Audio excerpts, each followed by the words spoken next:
Vu que c'est aujourd'hui la première vidéo de l'année 2016, je voulais juste faire une petite intro sérieuse pour une fois, tout simplement pour vous souhaiter à tous et à toutes une très bonne année 2016 avec tout ce qui s'ensuit comme d'habitude, le petit message habituel, santé, argent, bonheur, tout ce qui va avec. Donc voilà, bonne année à tous et je vais faire mon maximum comme toujours pour garder du contenu de qualité, vous proposer toujours plus de contenu sur ma chaîne. C'est une nouvelle année qui commence, je vais essayer toujours de faire plus d'efforts pour vous proposer toujours plus de contenu. Donc voilà, bonne année à tous.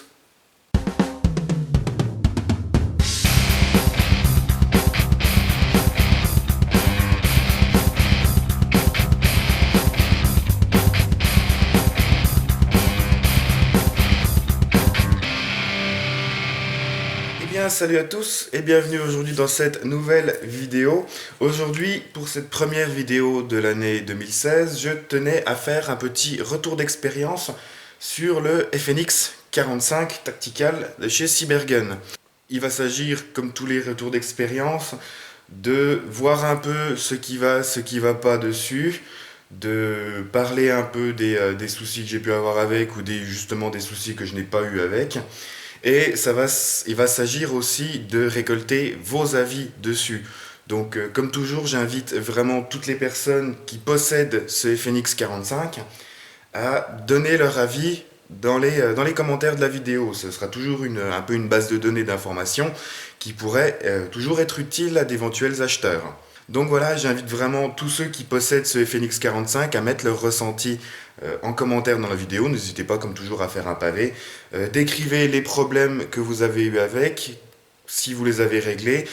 Décrivez le ressenti que vous avez après l'utilisation de cette réplique. Éventuellement les modifications que vous lui avez apportées, si bien en interne qu'en externe, qu'en custom et tout. N'hésitez pas à dire justement tout ce qui vous passe par la tête au sujet de ce FNX 45. Alors, pour commencer avec les choses qui ne vont pas. Déjà à préciser que la version, le modèle que je possède fait partie de la Gen 1. C'est le premier batch qui est sorti. Donc j'ai subi une casse que beaucoup de modèles de la Gen 1 apparemment ont subi eux aussi. Si bien qu'un jour j'étais en partie, j'ai vidé mes chargeurs tranquille, enfin mon chargeur tranquillement, j'ai fini la partie, j'ai remis du gaz, j'ai remis des billes. Je suis arrivé, donc, hop, je suis arrivé en jeu, j'ai sorti le péage, j'ai visé ma cible, rien du tout. Ça a cliqué, ça a tiré, mais pas de billes, d'expulsion de gaz, rien du tout. Et il s'avère qu'en fait le souci vient de ça, de cette pièce qui est donc le marteau entre guillemets de la réplique qui vient frapper la valve de gaz pour libérer du gaz et pour propulser la bille. Et en fait, c'est le petit ressort qui normalement fait que, c'est pas facile, voilà, qui normalement fait que cette pièce-là revient en position comme ça. Il y a un petit ressort qui est ici, qui est juste là au coin. Et ce ressort a cassé. Ce ressort a pété, donc la pièce ne pouvait plus faire son travail, et donc il n'y avait plus rien qui venait percuter la valve de gaz. Apparemment, beaucoup dans la Gen 1 ont eu ce même souci, c'est le gros souci qu'il a eu pour la génération 1. Et ceux à qui c'est arrivé, j'espère que vous avez eu un bon SAV qui a pu vous remplacer soit la réplique, soit la pièce, tout ça. Moi j'ai pu, grâce à Cybergun, avoir la pièce neuve. Et j'ai demandé justement à un ami qui était de passage dans le coin récemment, qui est un pro, vraiment un pro, l'un des meilleurs de sa catégorie en réparation, upgrade et customisation de répliques, de me le réparer. Il a mis 2 heures. On a mis 2 heures à le réparer. Parce que tout le bloc détente ici à démonter, c'est vraiment pas facile. Il y a énormément de petites pièces, il y a énormément de petits ressorts. En plus, il faut, hop, en plus, il faut pour démonter Les contrôles, pour démonter les contrôles là, pour sortir l'axe, il faut cette clé ici. Il faut une clé de 0,8 qui n'est pas facile à trouver. Moi j'ai eu du bol que chez Cybergun il me l'envoie en même temps que la pièce. Mais franchement, c'est pas une réparation à faire si vous n'êtes pas doué là-dedans. Moi, c'est pour ça que j'ai préféré la faire faire par un pro. D'ailleurs, merci beaucoup Aurel pour la réparation de mon Phoenix. T'as vraiment géré parce que moi, j'aurais pas pu le faire tout seul. J'aurais réussi à démonter, j'aurais jamais réussi à le remonter. C'est vraiment énormément de petites pièces, donc faites vraiment, vraiment très attention si vous effectuez cette réparation. Donc depuis, bah, il fonctionne de nouveau très très très bien. Pour le reste, j'ai pas eu de soucis notables avec. J'ai vu que quelques personnes avaient eu des soucis avec les chargeurs qui pouvaient fuir par le bas. Pour le moment, je croise les doigts, je touche du bois, j'ai pas eu de soucis. Hop. Non, j'ai eu aucun souci avec. Niveau des perfs, c'est toujours excellent. J'ai joué avec là récemment à peu près 5 degrés. Et bon, à 5 degrés, il fait pas 3 chargeurs de gaz, hein. Il en fait un, ce qui est déjà pas mal, ce qui est déjà amplement suffisant. Là où beaucoup de GBB arriveront pas à faire un chargeur, lui le fait. Donc ça, c'est très bien. Après, j'ai pas testé à plus froid, hein, mais déjà aux alentours de 5 degrés, c'est déjà pas mal. J'ai toujours, vu que j'ai la génération 1, j'ai toujours le souci que des fois l'arrêtoire de culasse de l'autre côté ne veut pas fonctionner, l'arrêtoire de culasse que j'actionnerai avec mon pouce de la main gauche. Des fois il déconne un peu, mais avec le temps ça a l'air de s'être amélioré. Ouais, on sent que ça gratouille un peu.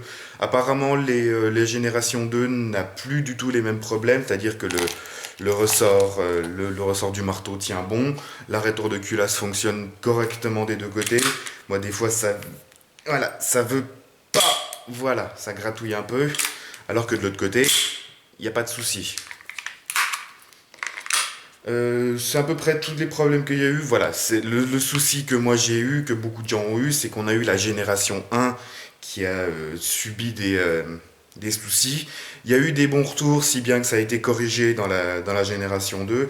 Euh, apparemment, la façon simple de le savoir, si on a la Gen 1 ou la Gen 2, ça va être au niveau de l'intérieur de la fenêtre d'éjection, ici, à peu près ici. Si vous avez la génération 2, il y a un marquage supplémentaire. Il y a un marquage qui dit FNH ou FNR Style, je sais plus trop quoi. Mais il y a un marquage en plus ici. Donc vous voyez que moi, là, c'est sale. Vous voyez que moi, je ne l'ai pas. Et les marquages, apparemment, la génération 2 aurait ce marquage. Sinon, comme je vous disais, au niveau des perfs, l'autonomie en gaz est vraiment toujours aussi bonne. J'ai vu des gens qui avaient un peu du mal avec la portée et la précision au début.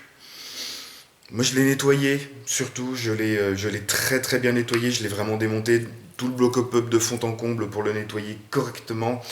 Et j'ai posé un shoot que j'ai quand même mesuré par la suite. J'ai posé un shoot en ligne droite à 45 mètres avec en 0,25. Donc j'ai pas tellement eu de problème au niveau de la précision, il n'y a aucun souci. Pour anecdote, c'est le dernier shoot que j'ai posé. Et après, j'ai eu le souci du ressort qui a pété. Dernier shoot que je pose, je vois le mec 45 mètres, je vise dessus, pas out. Voilà. Il existe maintenant aussi en version noire. Il y avait la version TAN FDE, je crois, Flat Dark Earth. Il existe en version tout noir aussi maintenant. D'ailleurs, il est très très joli en noir. Euh, voilà. C'est à peu près tous les soucis que j'ai pu avoir avec. C'est vraiment, malgré ça, un GBB qui reste super agréable à utiliser. Je reste moi de préférence sur la plaque de cross bombée. J'aime pas tellement la prise en main de la plaque de cross qui est droite. Je trouve que c'est beaucoup plus confortable là, même en portant des gants, avec la version qui est bombée. Et voilà. Vraiment un GBB qui est super agréable à utiliser, qui a vraiment un kick détonnant. Et toujours ce petit cling que moi, j'aime beaucoup là-dessus. Voilà. C'est à peu près tout ce que j'ai à dire là-dessus. J'ai pas rencontré d'autres problèmes. Les problèmes que j'ai eu a pu, grâce à une réparation, grâce à la pièce. D'ailleurs, merci quand même à Cybergun pour m'avoir envoyé la pièce. J'ai pu l'avoir de nouveau en état de marche, donc je vais m'empresser de m'en servir quand même un peu plus, parce que je me suis quand même au final pas beaucoup servi. Et on va s'amuser quand même un peu avec ce machin-là, parce qu'il va quand même super bien. Voilà, c'est tout ce que j'avais à peu près à vous dire là-dessus. N'hésitez pas, comme je vous dis, pour tous les possesseurs de cette réplique, à mettre tous vos ressentis que vous avez eus sur ce FNX 45 en commentaire dans la vidéo. Que ce soit les problèmes, leur résolution, les points positifs, les modifications que vous avez fait. Je sais qu'il y en a beaucoup qui ont mis un meilleur joint hop-up ainsi qu'un canon de précision dessus. De toute façon, c'est du type GBB Marui, du type VSR10, donc du type joint 9 ball violet par exemple, ou Modify beige, ou etc. Je sais que beaucoup l'ont customisé d'extérieur ou d'intérieur. Donc n'hésitez pas vraiment à faire la description complète de votre FNX 45. Dans la description, ça pourra toujours aider d'éventuels acheteurs. Et, euh, et c'est bon pour la communauté, quoi. Il n'y a pas d'autre chose à dire. Bref, j'ai rien d'autre à dire là-dessus. N'hésitez vraiment pas à participer. Moi, c'est malgré les soucis que j'ai eus, c'est un GBB vraiment que j'adore, qui va vraiment, vraiment super bien. Euh, c'est l'un des rares que j'utilise en plus de tous mes 1911. Donc j'en suis vraiment, vraiment, vraiment super content. La vidéo touche maintenant à sa fin. N'hésitez pas à participer, surtout dans les commentaires. Si cette vidéo vous a plu, si vous avez des questions, n'hésitez pas toujours à me le faire savoir. Pensez à liker, c'est toujours la récompense, à partager et à vous abonner à ma chaîne si ce n'est pas déjà fait. Sur ce, je vous dis encore une fois bonne année pour 2016. Salut, salut, Airsoft est bien et à la prochaine!